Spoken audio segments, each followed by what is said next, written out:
Okay, so before moving forward, I really feel the need to show you the grouping in a bit more detail, because if grouping is used intelligently, it can save us a lot of time that would otherwise be spent on making conditional column to enable the analysis. So what I need to do, let me first of all remove these columns from here. And for the purpose of this demonstration, I am bringing in this profit margin field here. So actually any field with numericals will work out for us, but I'm taking the profit margin field here.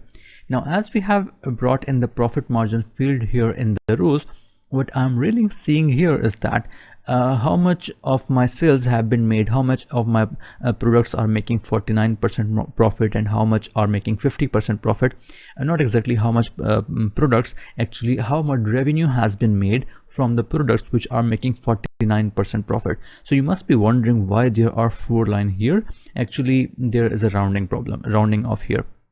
So now you can, if you can scroll down, you would see that I cannot actually keep on looking at so much of the data.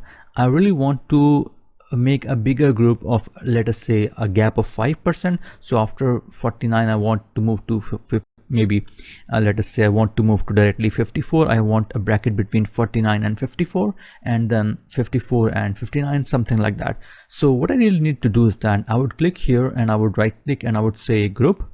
And on this group here, basically Excel is asking me for the parameters. So I will start with, let us say, 49%. So this is basically going to be the first percentage, and you can see that the last one is 0.70 something. So I would say 71%.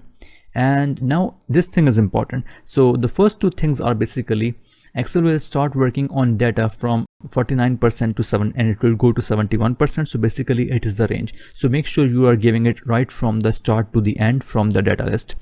And now what I'm going to do is that I want to give a difference for which I want to make a group. So if you want to make a separate group for each 5% change in percentage, give it 5%.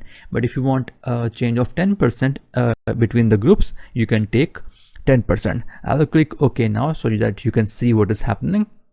And now you can see that my first group is between the profit margin of 49 and 54. Second one is 54 to 59, then 59 to 64, 64 to 69, and then 69 to 74. So if I go here, if I talk about this, that out of the products which are making the highest profit margin for me, even more than 69% up to 74%, how much revenue have I obtained? So I have only obtained a revenue of 26,916. So you can see that clearly I have made the most revenue from the products which are between the profit margin of 59 and 64%. So this way you can summarize your analysis to make it more meaningful, and you can group the values here in this pivot table rather than going back to the sheet and applying conditional columns. So I really hope this was useful for you.